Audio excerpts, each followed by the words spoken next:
Ella Enchanted by Gail Carson Levine, Chapter 21.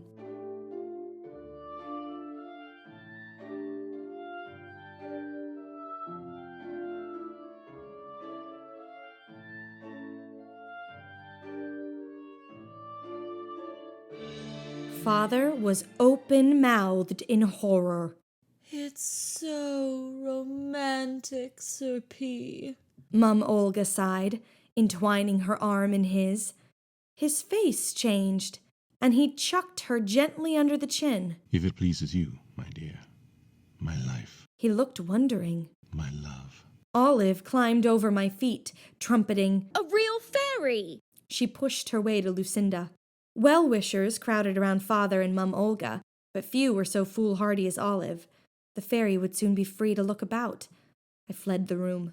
It was too cold to hide outdoors. I decided to venture upstairs. The stair rail was an open spiral, perfect for sliding.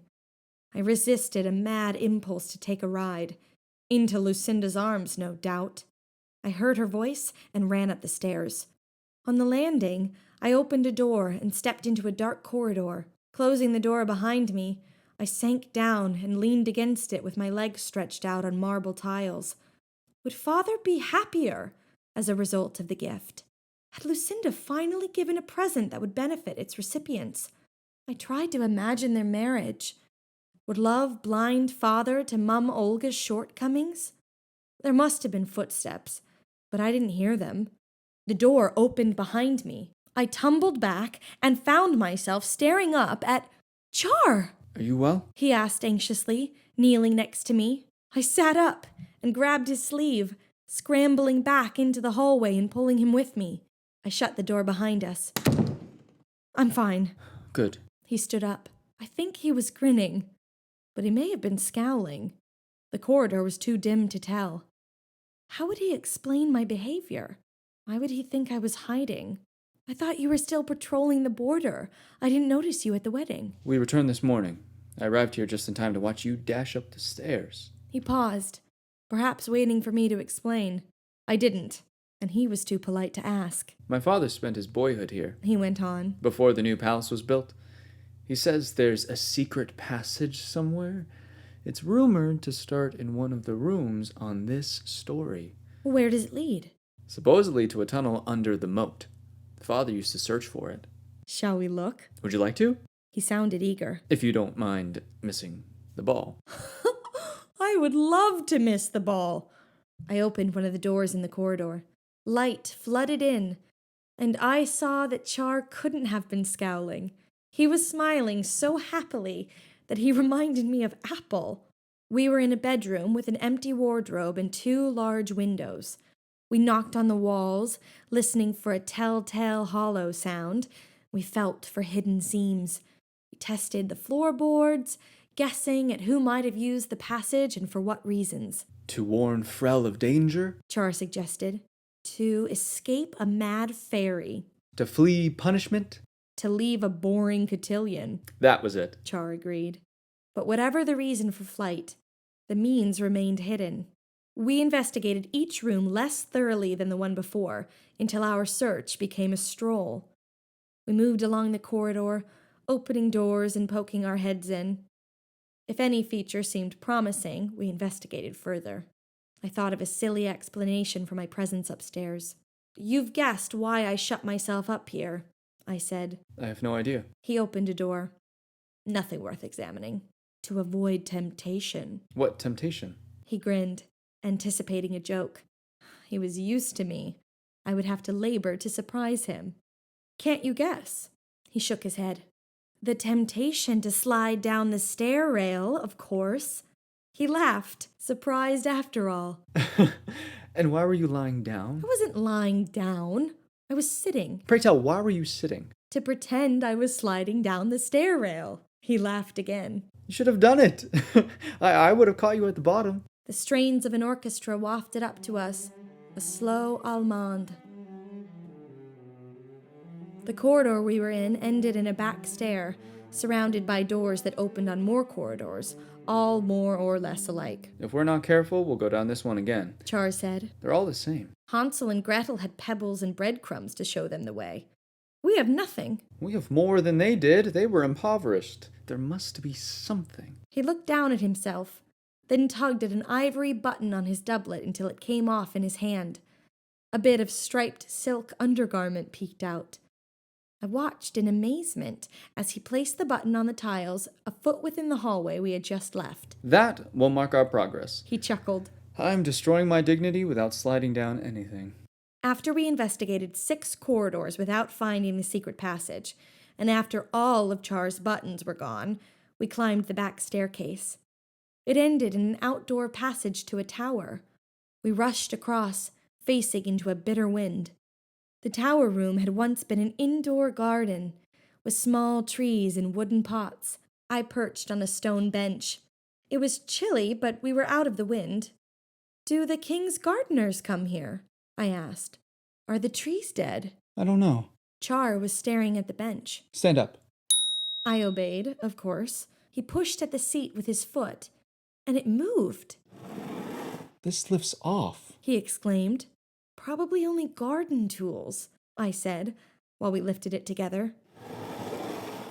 I was right, but not entirely. We found a spade, a pail, and a small rake, and cobwebs, and evidence of mice, although how they got in and out I couldn't tell, and a leather apron, and 2 things more. Char twitched the apron aside and found gloves and a pair of slippers. The gloves were stained and riddled with holes, but the slippers sparkled as though newly made. Char lifted them out carefully. I think they're made of glass. Here. He meant for me to take them both, but I didn't understand. I only reached for one and the other fell. In the moment before the crash, I mourned the loss of such a beautiful thing. But there was no crash. The slipper didn't break. I picked it up and tapped on it. The sound was of a fingernail on glass. Try them on. They fit exactly. I held my feet out for Char to see. Stand up. It'll crack for certain if I do. I could barely stay seated because of the command. Perhaps not. I stood. I took a step. The slippers bent with me. I turned to Char in wonder. Then I was aware again of the sounds of the orchestra far below. I took a gliding step. I twirled. He bowed. The young lady must not dance alone. I had danced only at school with other pupils, or our mistresses for partners. He put his hand on my waist, and my heart began to pound, a rougher rhythm than the music. I held my skirt. Our free hands met. His felt warm and comforting and unsettling and bewildering all at once. Then we were off, Char naming each dance. A gavotte, a slow sarabande, a courant, an allemande. We danced as long as the orchestra played. Once, between dances, he asked if I wanted to return to the celebration. Won't they be looking for you? Perhaps. Hattie and Olive would wonder where I was. Father and Mum Olga wouldn't care. But I couldn't go back. Lucinda might still be there. "Do you want to?" No. I only came to see you. He added. To be sure you arrived home safely. Quite safely. Sir Stephen guarded me well, and the giants took excellent care of me. Did you catch more ogres?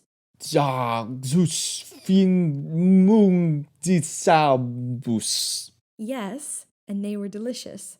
I laughed. His accent was atrocious. He shrugged ruefully. They laughed too, and never listened to me. Bertram was the best. They obeyed him half the time. The music started again, a stately pavane. We could still talk while performing the steps. A fairy gave my father and my new mother an unusual gift. I described it. What do you think of such a present? I shouldn't like to be under a spell to love someone.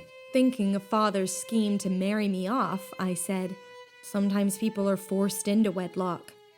If they must marry, Perhaps it's better if they must love. He frowned. Do you think so? I don't. I spoke without considering. What does it matter for you? You can marry anyone. And you cannot?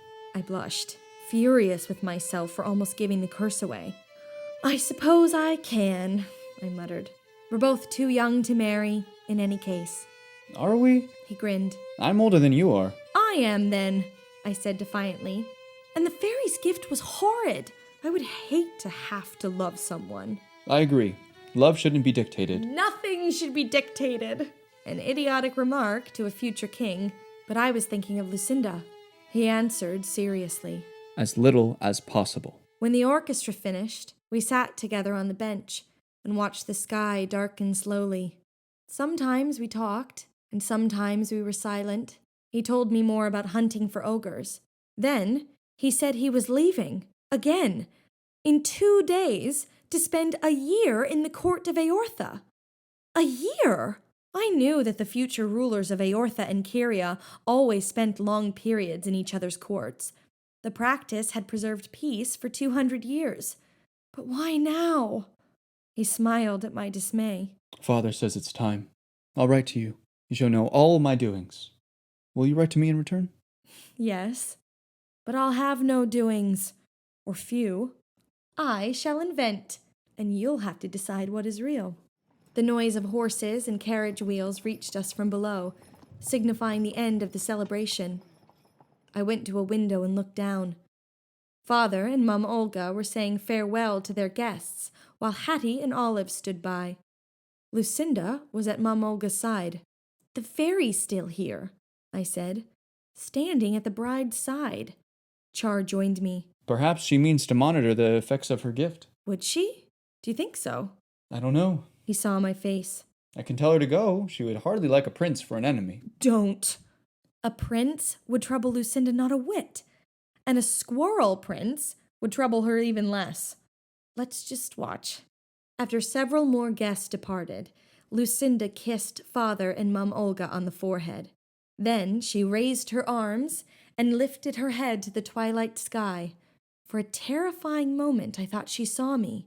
But no, she just smiled her dazzling smile and vanished. Char gasped. I sighed. A long release. We better go down, I said. Soon they'll look for me in earnest. There was just enough light to see by. In a few minutes, we stood on the landing above the hall. No one is here, Char said. You need resist temptation no longer. Only if you slide too. I'll go first, so I can catch you at the bottom. He flew down so incautiously that I suspected him of years of practice in his own castle. It was my turn. The ride was a dream, longer and steeper than the rail at home. The hall rose to meet me, and Char was there. He caught me and spun me around. Again! He cried. We raced up. Behind me, he said, Wait till you try the banister at home. His home? When would I do that? Here I go! He was off. I followed. I was almost to the bottom when the door opened. I sailed into Char's arms, observed by the stunned faces of Father and my new family. Char couldn't see them, and twirled me as before until he got halfway round. Then he set me gently on the floor and bowed at Father and Mum Olga, his buttonless doublet flapping. He was laughing so hard he couldn't speak. Father grinned. Mum Olga smiled uncertainly. Olive wore her puzzled frown. Hattie glowered. I used their distraction to conceal the glass slippers in the folds of my skirt. Thank you for the honor of your presence. Father said, giving Char time to collect himself. But not time enough. You have Burst of laughter. my best wishes for your felicity, Laughter. which is assured. Peals of laughter. Forgive me. I'm not laughing Laughter. at you. Please understand. He trailed off. Father chuckled. I laughed helplessly, holding the stair rail for support. I couldn't help it, although I knew Hattie would make me pay.